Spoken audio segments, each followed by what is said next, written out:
Guys, I'm holding back on some of the music reactions you've sent me because of the copyright issues. I don't really know what to do about it.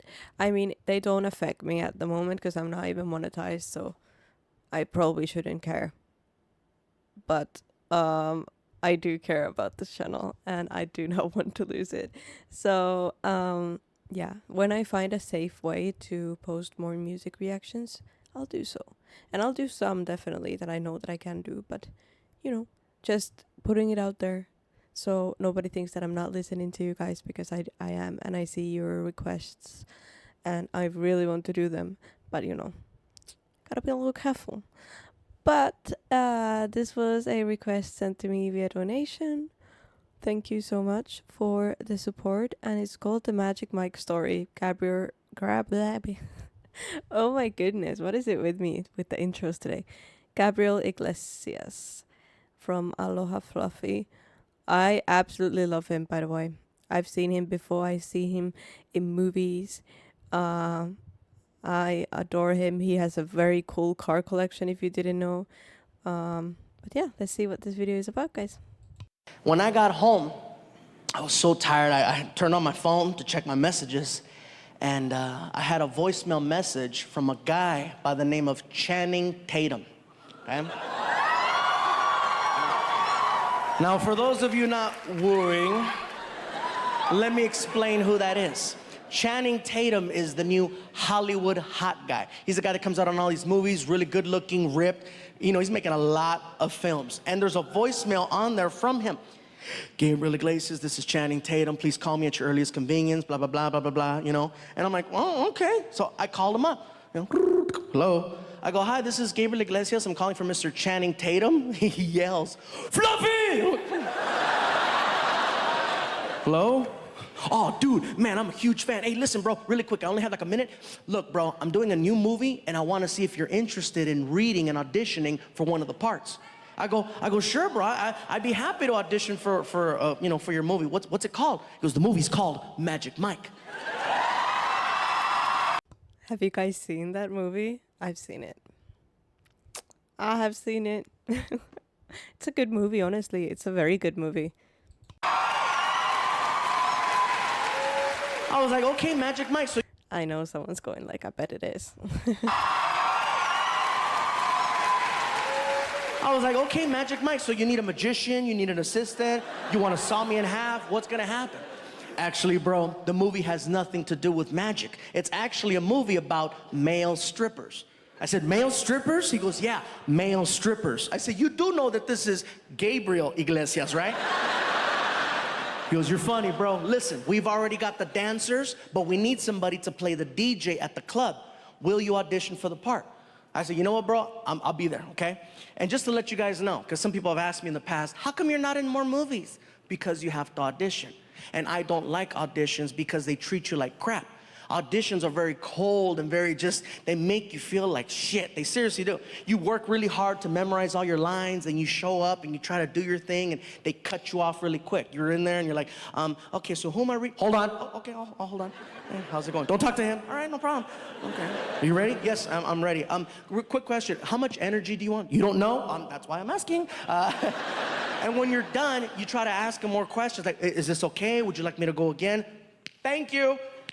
I've had the fingers this so many times and it hurts. Thank you, thank you, thank you. And you're sitting in your car and you're crying. They don't like me. It's a terrible feeling, so I don't like putting myself through that. But since I got a phone call from the guy, I'm like, all right, I hope it's a little bit different. So I show up to the audition, I'm sitting in the lobby, and it's funny because anytime there's an audition, everybody at the audition, usually they're looking for a specific type. And so everybody that's sitting there with me looks just like me. That's so funny. Everybody in there's big, everybody's sitting there, everybody's all happy and jolly and stuff, and we're all looking at each other trying to outdo each other, like, no, I look more like me than you do. You don't look like me. No, this is what they want. No, this is what they want, you know. So the receptionist looks at me, she goes, Mr. Iglesias, they'll see you now. And I'm like, okay, cool, here we go, let's see how this goes. So I start mentally preparing myself for the problems that happen in there. I walk in, I don't say anything to anyone. I walk in, there's 3 people in the room, I close the door. And I just look over at the casting person who's sitting on her desk, and hello. And the camera person and the person I'm reading with all jumped up and yelled, Fluffy! And they ran over to me and they started hugging me and pulling out camera phones. Now I'm taking pictures with them. Next thing you know, they call a receptionist, Judy, get in here. And girl comes in. Now I'm taking pictures with 4 women. We're going back and forth. I'm like, this. I mean, he does have an advantage for being a fluffy. This is different. And I go, wow, this is very refreshing. Thank you. I says, who am I reading my part with? And the casting person says, this is a formality. They've always wanted you for the part. And they said, if you showed up, it's yours. So basically, we've already called your agent since you showed up. Really? Yeah, this is great. So I get to my car. My agent is blowing up my phone, right? And I answer the phone. I go, hello. He's like, dude, you nailed that audition.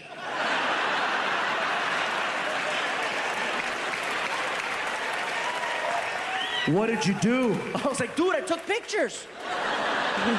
Way to take those pictures, bro. Next thing I know, I'm on the set of the movie Magic Mike. The movie is directed by a director named Steven Soderbergh, who's an amazing, amazing director. He's done a lot of great films. And of course, Channing Tatum's in the movie.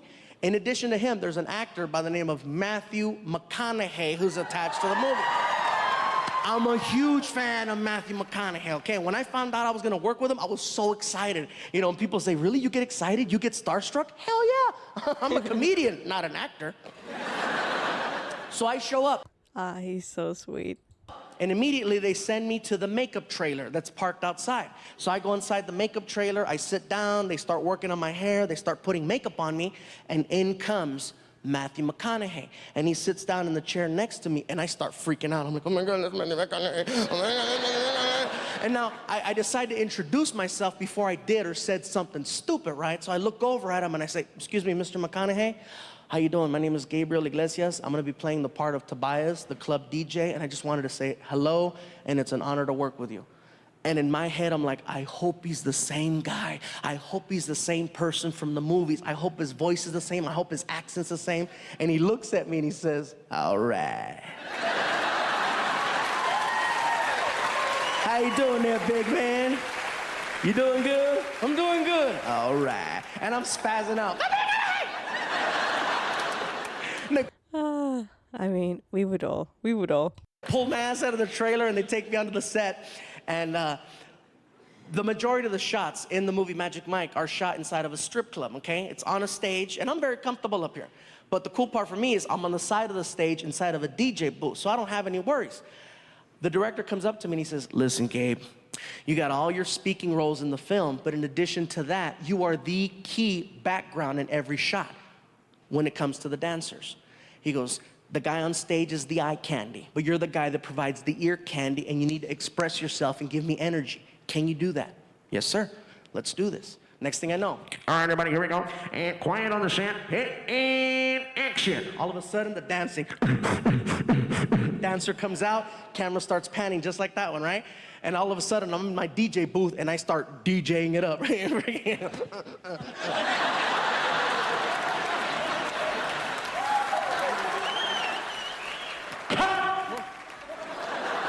The director comes out from behind the camera, crosses the stage, and gets in my face.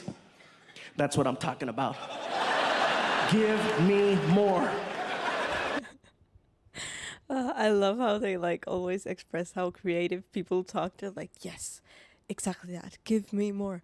I've worked in the past with people that design, for example, clothes, and they're exactly like that. Okay. All right, here we go. Quiet on the set and action. And I take off.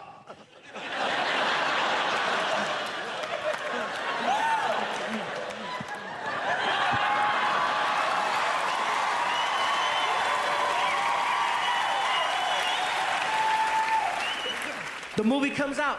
I attend the screening of the film with my girlfriend at Warner Brothers Studios. We're sitting there and we're waiting for that part to come up. And I tell her, baby, it's coming, watch. Sure enough, the camera starts panning. And you see the dancer, you can't even see his head. All you see is his body all freaking ripped and moving.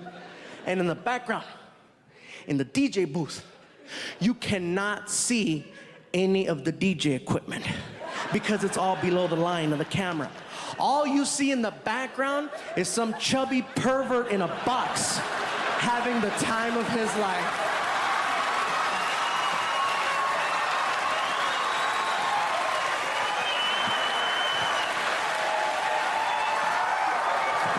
I need to go watch that scene now. And my girlfriend's like, oh, you're gay. I guess so. And that was my Hollywood debut right there. And in addition to that, there was a couple of other things that happened in this movie that I gotta share because you're never gonna hear about them in a DVD bonus feature. One of the characters in the movie, his name in the movie is Big Dick Richie. I'll leave it at that. He's played by an actor named Joe. Joe's a cool guy. I met him out, we became buddies after the movie, and nice guy. He's big, he's ripped, okay? And his whole thing is he comes out on stage and he's dancing behind a silhouette. So all you see is the shadow of him dancing for 3 minutes. And after the 3rd minute, he grabs his G-string, and this is how he finishes his performance. He tears it off, exposing a shadow of,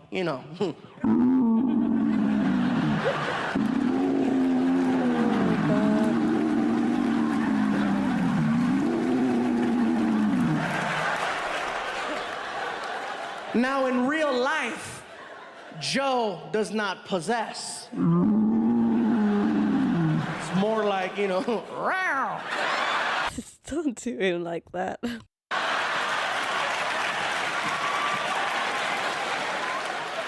Don't laugh too hard, that's most of us, okay? Now, because they needed to make this scene happen and we're shooting it in Hollywood, they made a phone call to an adult film company that was up the street. And they got a hold of their props department. And they said, basically, what we need is about 45 impressive male rubber parts to be brought down to the set of the movie Magic Mike so we can attach one of them to an actor for a scene.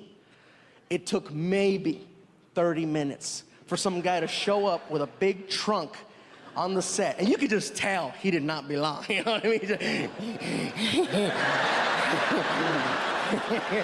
And Channing Tatum saw him and he goes, are you the guy? I'm the guy. And he brought him inside the house and he got all the actors around the kitchen table and he told the guy, he says, listen, bro, dump it out right here, all of it. And the guy opens up the trunk and he dumps out all of these big freaking, it made a mountain. And all the actors were just standing there just staring like, oh my God. All of a sudden, the 12-year-old came out of all of us because we all grabbed one and started playing Star Wars, just... Bend over, you will.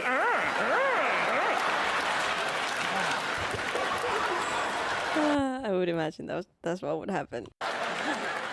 And that's something you're not going to hear about in like True Hollywood Story or something like that. And another thing I got to share about this experience doing the movie Magic Mike is that we shot it in 2 locations. We shot it in Hollywood and we shot it in Tampa, Florida. And one of the scenes was shot on a sandbar, which most of you know already. It's a little tiny island with nothing on it. It's real small, and people go there and they party. And so we get to this little island, and this guy with the headphones, his title is PA, personal assistant to the director, and he comes over and he tells us, listen, guys, we're gonna be here for a couple of hours. If you need to use the facilities, these are your options. There's no plumbing here. You can either go in the water, or you can go to those bushes over there. It's up to you. And I'm like, I'm fine, I already went. 2 hours, no problem. 4 hours later.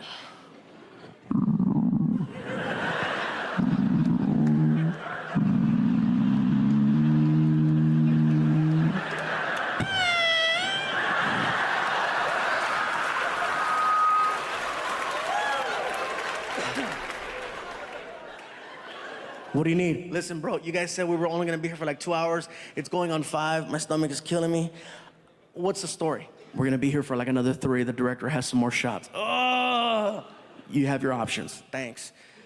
So the first thing I look at is the water, okay? And to put it into perspective for you guys, the water's like right there, okay? And all the actors are like right there, okay? So it's like, are you kidding me? I'm not gonna go pop a squat in the water in front of all those actors just so somebody can walk by and go, Fluffy's killing fishes.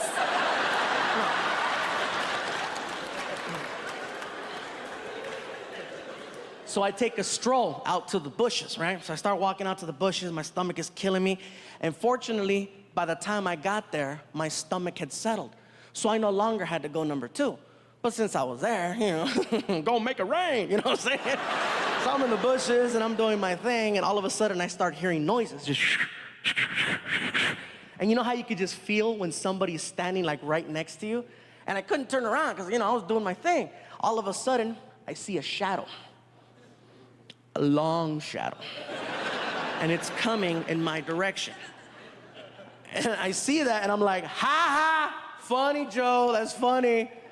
All of a sudden, that shadow started to pee. And I was like, oh my God, it's real. Now curiosity has me. I gotta find out who the hell the owner. So really quick, I'm just like, you know, oh my God! All right. Oh, that was funny. Oh man, I love this guy. I I don't know if there's like, are there videos up of his car collection? That was so cool. I would love to go and see his car collection. I think he might have like I think it's his house maybe, but he has like a whole museum of cars. Thank you guys for joining me for this video. I hope you enjoyed it as much as I did, and please like, subscribe, and I'll see you guys in the next one. Bye.